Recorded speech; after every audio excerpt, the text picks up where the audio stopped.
When was the last time you bought a new release on VHS tape? Well, I've just got one. We'll have a look at it in a moment. But before this, the last time for me must have been 1998, because that's when I got my first DVD player. And when I got that, I never looked back. I'd amassed quite a collection of pre-recorded movies on VHS, but I was only too happy to sell them on or get rid of them, and over time replace the titles I wanted to see again on DVD, and then over time replace some of those on Blu-ray and then some of those on UHD Blu-ray. But as far as VHS goes, yeah, 1998 was pretty much a cut-off point for me. After that, didn't want to know anything else about the format.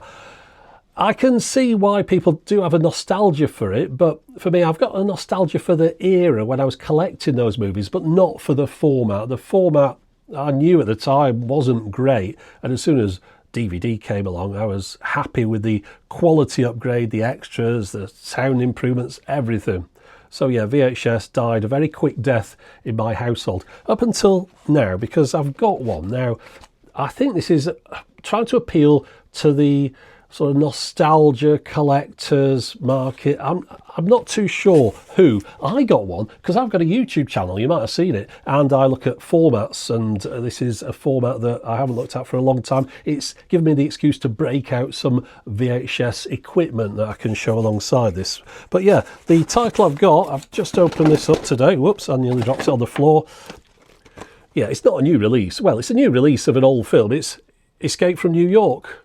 And this is the slipcase edition. There's another one as well that you could have got. I think they're still having difficulty supplying that. I'm not sure if the other one's like a special extra special super rare special edition, and this is just your collector's edition. Who knows? But there you go. So I'm going to try playing this, and we'll just see what the quality looks like nowadays. I mean, I know it's not going to look good, but we'll see if it looks good enough on some things. But I can't see a big return to VHS coming anytime soon. But yeah, who is buying these other than YouTubers desperate to fill in a few minutes with some utter nonsense? Who else has gone and got these? Are they getting them to stick them on a shelf, do you think? Do they ever plan on playing them? Now, I suppose I'm in a better position than many when it comes to trying to play a videotape nowadays, because I've still got my video recorder, which is a bit of a must. But in addition to that, I've got a TV here which has the appropriate inputs on the back. Many TVs nowadays will just have HDMI sockets on them. This one does have HDMIs, but as well as that, it's got this fiddly SCART socket, which is the only output that's on the back of this video recorder. Of course, I could break that out into composite if I wanted to, and it does have the input on here for that, as well as components. So it's got everything I'd need on here for anything I might need to connect up to it. I think it's a 720p screen, this one, but it is 32 inches. It's very substantially built, and it made me wonder how long ago I actually got this. And on the back it does have a sticker which helpfully tells me it was manufactured in August 2014. So to me it feels quite a modern TV, but it's actually 11 years old. I suspect this is around the last time all these features would have been on a screen. Anyway, let's get everything turned around and have a look at this videotape and just see if the movie's on here, or if we've got a few coming soon adverts, or if they got all out on this nostalgia, got lots of trailers on there, who knows? Let's find out. You'll have seen that stat that goes on about how many people buy vinyl records that they never end up playing. I suspect the number's even higher for cassette tapes, and I'd imagine it's higher still for these things. I don't know how many of these have actually released. I can't think that the production facilities are still there for mass duplication of VHS tapes. I would have thought this was done on a small scale operation, and I was wondering if they used regular like 2-hour, 3-hour tapes rather than ones specifically for the length of the movie. And looking at this looks like a 3-hour tape to me. I don't know, can you see that there? Filled up to the edge. I'm pretty sure that's a 3-hour tape. And also you can see there with the tape wound on, somebody's actually tested this one, I think, because you get the leader showing in there if this had never been played. Nice artwork, done a good job with it. Probably not expecting you to play it, but let's do just that.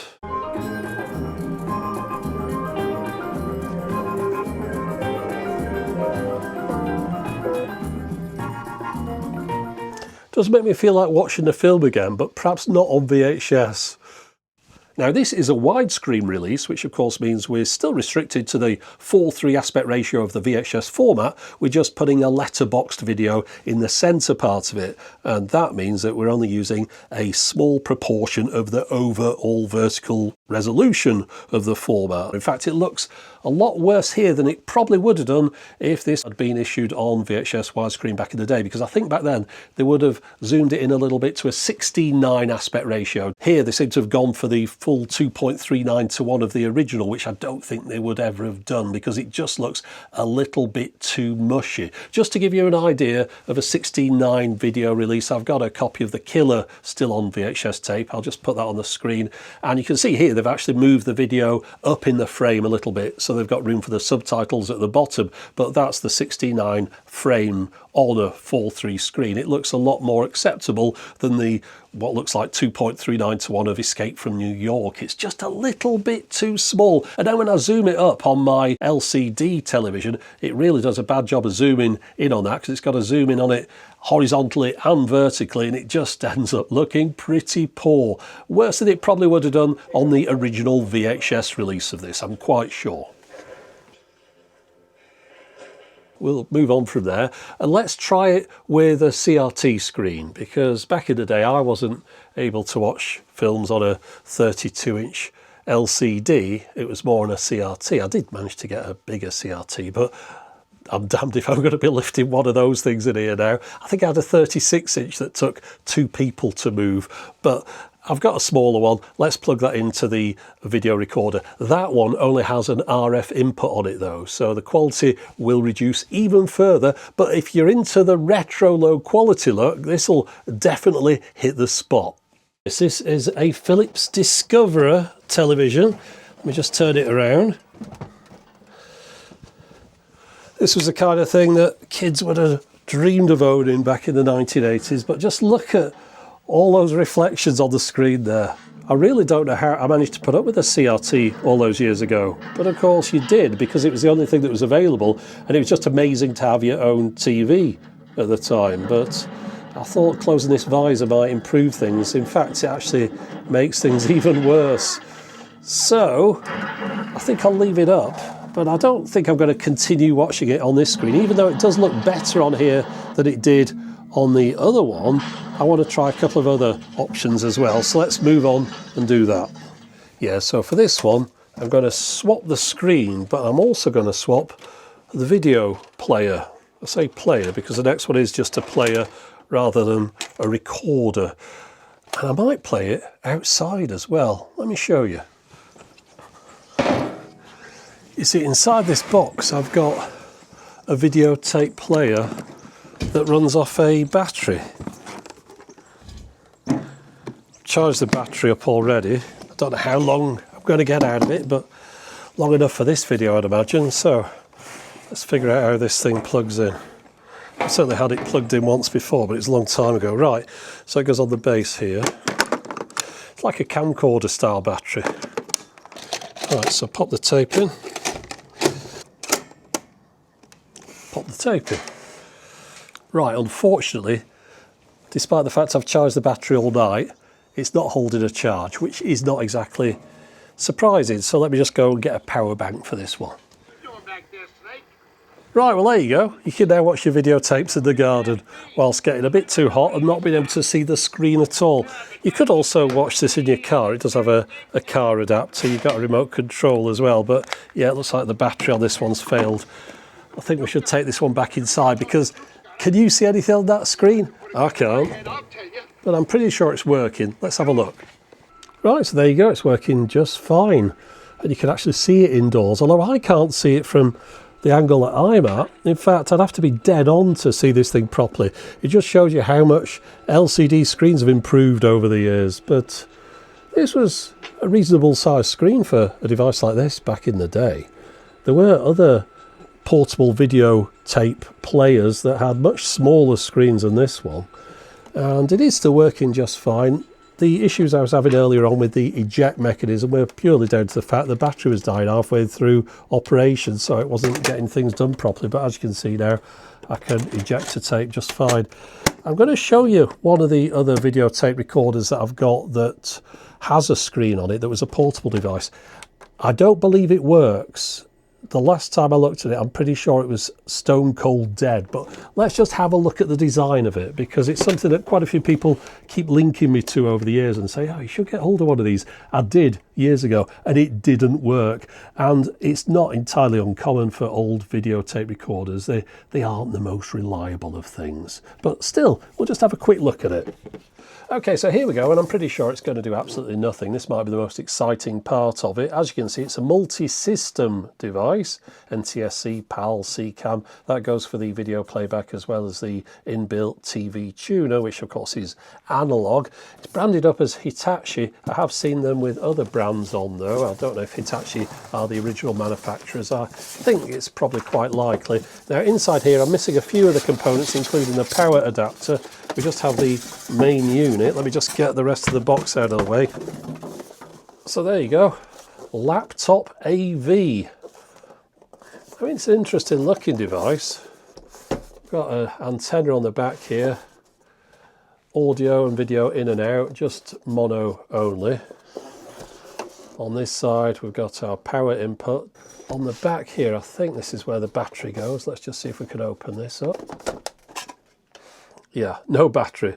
No wonder that doesn't work. But I'm pretty sure it doesn't work even if I just plug the power in here. Let's find out. Okay, well, found the right connector for this. It's 9.6 volts, center positive. So we've got that plugged in, and we've got it plugged into the wall at the other end. So let's just open this up. Hope it's not a powered device. I don't think it is. Yeah, it's that one there. Right, so that's the display. Liquid crystal display, active matrix. Oh, very posh. Let's turn the power on. And yeah, I think that's about as far as you get with this one. Nothing at all happens with it. And yeah, I am using the right power, but it is completely dead. Anyway, I just wanted to show you that one. So we've got a handle on here, and that's where your videotapes would go in if the thing worked. That's the eject button. Oh, hold on, that's weird, isn't it? We have some power. Do we trust it now then? Because the display, would that turn the display on? Maybe the display's dead. Maybe that's the problem. Oh, go on. Let's put our tape in. We only live once, don't we? This tape might only live once as well. Right, play. Yeah, not a lot's happening. I wonder if I'm ever going to get that tape back again.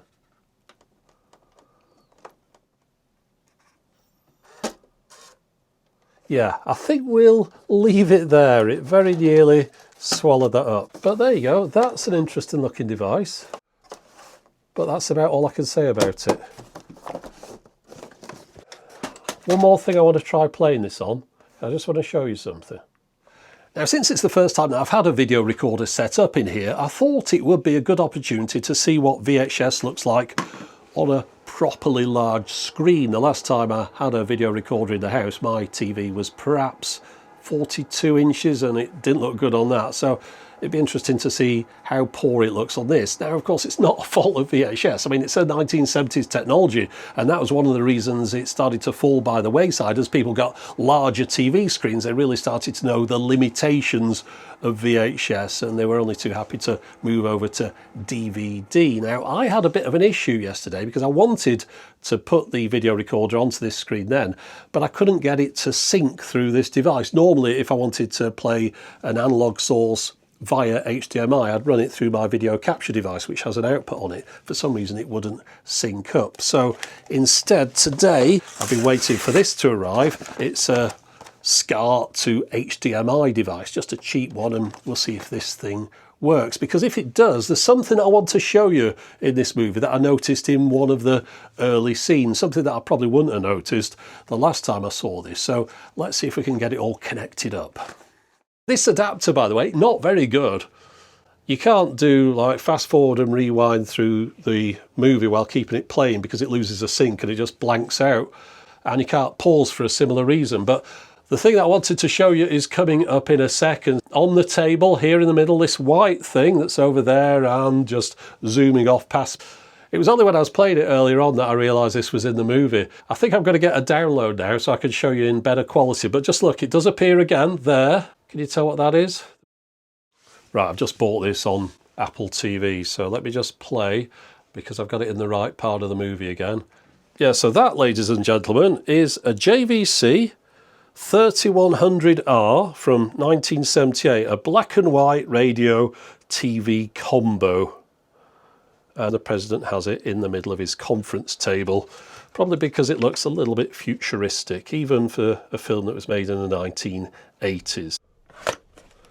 Back at the beginning of the video, I mentioned that it seemed likely that something like this nowadays would have to be duplicated by a small-scale operation compared to, say, the big duplication houses of old. I can't imagine there's any of those still in operation, sitting around waiting for the next big VHS duplication order to come in. They'd have been sitting around quite a long time. Now, this is the kind of thing that would be produced nowadays by a smaller operation. It'll be perhaps a one-man show. He'll have a bank of video recorders behind him. He'll be putting the tapes in manually, pressing record on them, taking them out when they're done, swapping them out for other ones, that kind of thing. And one thing that gave that away was the length of tape that's on here, because back in the day when it was like properly duplicated in large-scale operations, you wouldn't have wanted to waste tape. You'd have made sure the tape matched the content. So once your movie's over and any credits have run and perhaps trailers or whatever is at the end, as soon as that's over, your tape's over and it starts rewinding. Well, that's not the case here. This is a 99-minute movie, and that is a lot more tape than you need on a 99-minute movie. So I thought, let's find out how much tape is on here. So the movie's 99 minutes. After the movie finishes, by the way, there's no trailers at all before or after, which I thought was a bit disappointing. It's just the movie and that's it. It goes straight into it and straight out at the other end once the credits have rolled. But yeah, 99 minutes. But then the screen goes blank, or black really, because it's not got into static, it's got a black image on it, and it's there for 15 minutes like that.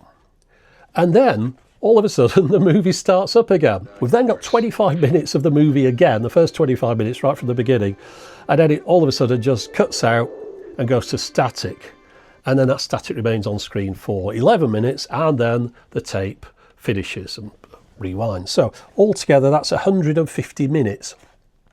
So not your normal off-the-shelf blank tape length. I mean, they existed, but nowadays if you wanted to buy blank tape, you'd probably be getting a 180 or a 240 here in the UK, certainly not a 150. So where have these 150s come from?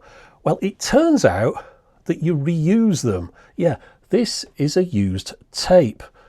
I'll explain. You see, when the video cut out and it went to static, I was timing the rest of the tape length and I started to hear voices. I was a little bit concerned, but I turned up the audio and it seems that there's faint sounds coming from the tape. It seems like this is a pre-recorded tape that's been degaussed, but a remnant of that original audio that was on it remains.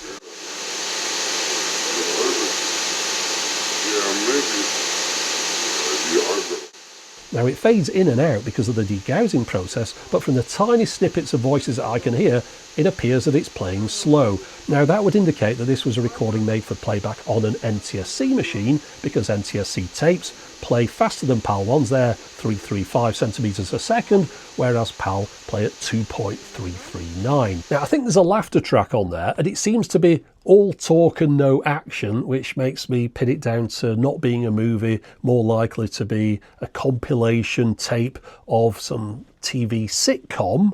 And I was thinking, yeah, perhaps then Friends. I mean, there'd be a lot of tapes of that one produced. However, then I heard a bit of the music at the end, tiny snippets of it again, but it sounded to me like something from the 1960s, a bit kind of Bewitched, I'd Dream of Jeannie, that kind of thing, from what little I could make out of it.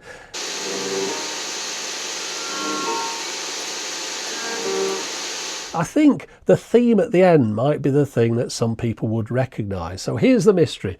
Can you identify what was previously on this tape from the tiny snippets of audio that remain right at the end? I'm going to play them over the Patreon credits. So just to wrap this up, no, VHS is not making a comeback.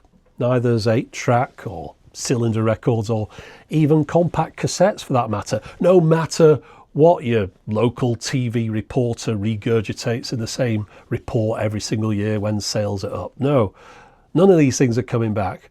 it's not really about the format when it comes to this. I mean, I don't have much nostalgia for the quality of VHS. I'll tell you one thing, it does remind me though of how far we've come with regard to home entertainment quality and how things have progressed and how I should be grateful for what I've got now. But nothing against the whole idea of VHS. I enjoyed it when it was out, and I think the nostalgia for me comes from thinking about the time when it was out, when the shops were full of pre-recorded magnetic media, and the shops that were there at that time, and the films that I watched and the people that I knew back then. But yeah, as far as the quality of VHS, I could definitely, I was going to say take it or leave it. I think I'll leave it, but I've got no issue at all with anyone who wants to collect VHS. I mean, that's your own business. If it makes you happy, then go ahead and do it. It's a lot better than being an axe murderer. And besides which, I mean, you're keeping something out of landfill, which is always good. And talking of which, that Hitachi video player that I've got with a little screen on it, that was one of those things that I was thinking, oh, I'm going to have to bin that someday because it doesn't work. Well, after playing with it today, I realised exactly what the fault is with it. And I think it's something I might be able to fix. So maybe I'll have a go on that in the future. So again, that's another thing that's been saved from the tip. And also this, of course, I mean, this is a recycled tape. So it's not your kind of collectible that's, you can say, oh, well, that's stupid, they shouldn't use resources up for that and all that kind of stuff. No, this tape already existed with something else on it and they've reused it. All they've done is put it in a cardboard box. So unless you've got something against cardboard boxes, then I don't think that's a bad way to use your resources, just to give someone a little bit of fun and make them think about the good old days of VHS. But anyway, I think that's it for this. So I just want to say, yes, if you want to try and figure out what was on it before, I'll play it out over the end part of this. But I hope you've enjoyed watching me completely waste my time and yours. But that's it for the moment. As always, thanks for watching.